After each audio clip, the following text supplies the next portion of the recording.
Bienvenidos a este especial de literatura peruana de Histeria del Perú. Hoy voy a hablarles un poco de la novela Redoble por Rancas de Manuel Escorza. Este es el tercer video de este especial literario en el cual presento un libro. Y el día de hoy tocó una novela. Pero antes de contarles de qué se trata, detengámonos un momento y hablemos de su autor. Manuel Escorza nace en Lima en 1928 y fallece en Madrid en 1983 a causa de un trágico accidente de avión.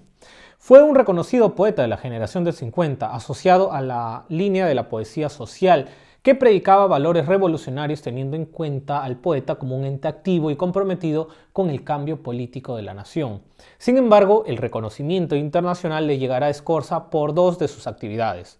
Primero, su intensa labor como editor, dirigiendo proyectos masivos como los festivales del libro y los populibros, con los que intentó construir una moderna industria editorial hispanoamericana, y la publicación de su saga de novelas neoindigenistas titulada La Guerra Silenciosa, ciclo de 5 novelas que empieza con Redoble por Rancas, obra aclamada por la crítica europea, traducido a 23 idiomas y que relata las luchas campesinas para recuperar las tierras expropiadas por las corporaciones extranjeras.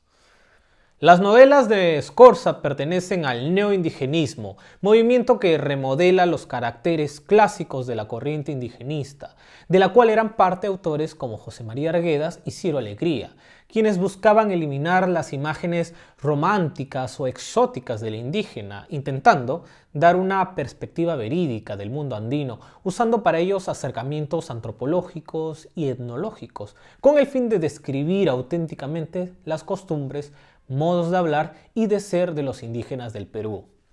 El neoindigenismo no intenta explicar o describir al indígena y a su mundo, pues el lector ya se haya familiarizado con el complejo tema. Más bien, se trata de insertar al sujeto andino dentro de la problemática de la modernidad. Es decir, ahora se verá al indígena como un sujeto activo y presente dentro de la nación, la cual abarca las dimensiones política, económica y social, que también afectan y transforman la vida del poblador del Ande. Para cumplir este cometido, el neoindigenismo se valdrá de los recursos narrativos, como el empleo de los elementos de realismo mágico para facilitar la inclusión de las dimensiones míticas del universo indígena, el empleo de la ficción histórica, mezcla compleja entre realidad e invención y la ardua búsqueda de una identidad regional y nacional. En ese sentido, las novelas de Escorza no se centran en cuestiones descriptivas, pues su preocupación central es la reivindicación política de los campesinos,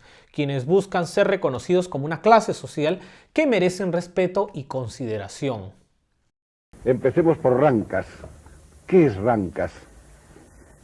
Rancas es un pequeñísimo pueblo en la estepa de los Andes centrales en el Perú, entre 4.000, más o menos a 4.500 metros de altura, donde ocurre la primera de las muchas masacres que van a haber durante lo que se llamó la última gran rebelión quechua, la rebelión de 1959-60. Yo tomé ese pueblo como escenario del primero de los libros, y es eso, fue el comienzo. En estos libros intento narrar cómo transcurre ese drama, porque usted sabe que de lo que se llama el planeta indio hay muy pocas noticias en la historia, porque o la historia oficial no la cuenta y los indios no hablan. Redoble por Rancas cuenta la tragedia de los pobladores del pueblo de Rancas, quienes serán atormentados por el abusivo juez Montenegros, autoridad que ignorará las necesidades de los campesinos ante la llegada de la Cerro de Pasco Corporation, compañía que los despoja progresivamente de sus tierras para entregarlas a empresarios norteamericanos mediante la colocación de un cerco monstruoso que los aísla y enjaula en la miseria y el hambre. Escorza mezcla los recursos de la crónica y la novela para construir un discurso simbólico y de mayor impacto, capaz de transmitir el malestar campesino causado por la exclusión del marco nacional. Así, Escorza presenta Redoble por Rancas como una crónica que documenta los hechos ocurridos en este poblado, es decir, pretende darle verosimilitud al relato usando elementos periodísticos, pues en efecto los ataques al pueblo de Rancas ocurrieron en la década del 50.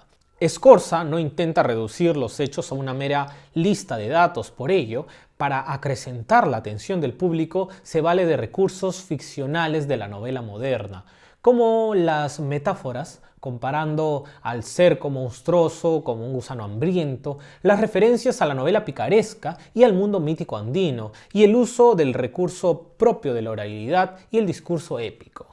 En ese sentido, Scorza mezcla la ficción y la realidad para transmitir una historia de destrucción y demandar una solución pronta. Desde el punto de vista urbano, ¿cómo es Rancas?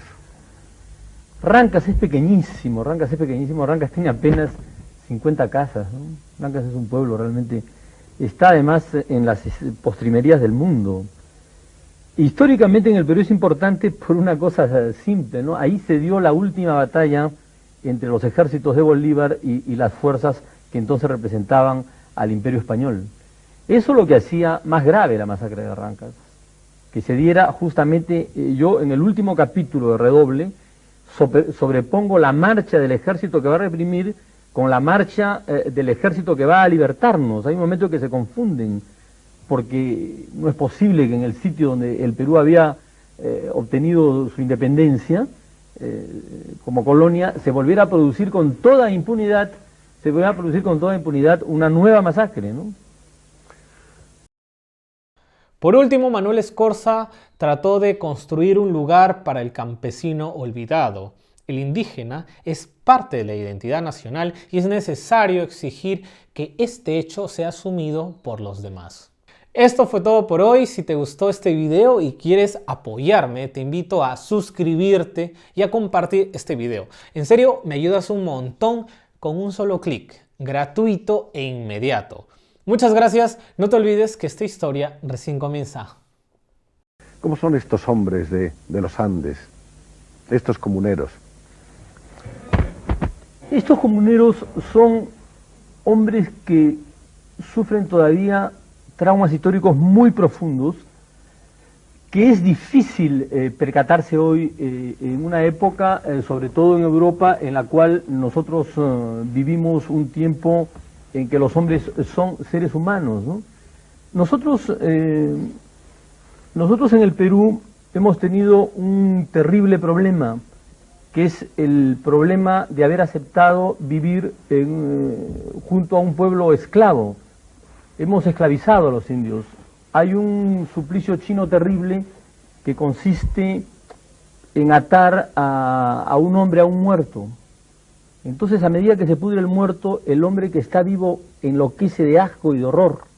Es una de las cosas más terribles que se registra en la historia de la tortura. Históricamente yo creo que el pueblo que admite vivir, reducir a la esclavitud a una parte de su población, acepta ese terrible destino. Porque nadie puede vivir rodeado de esclavos sin convertirse en esclavos. Los indios han vivido además expulsados de la historia.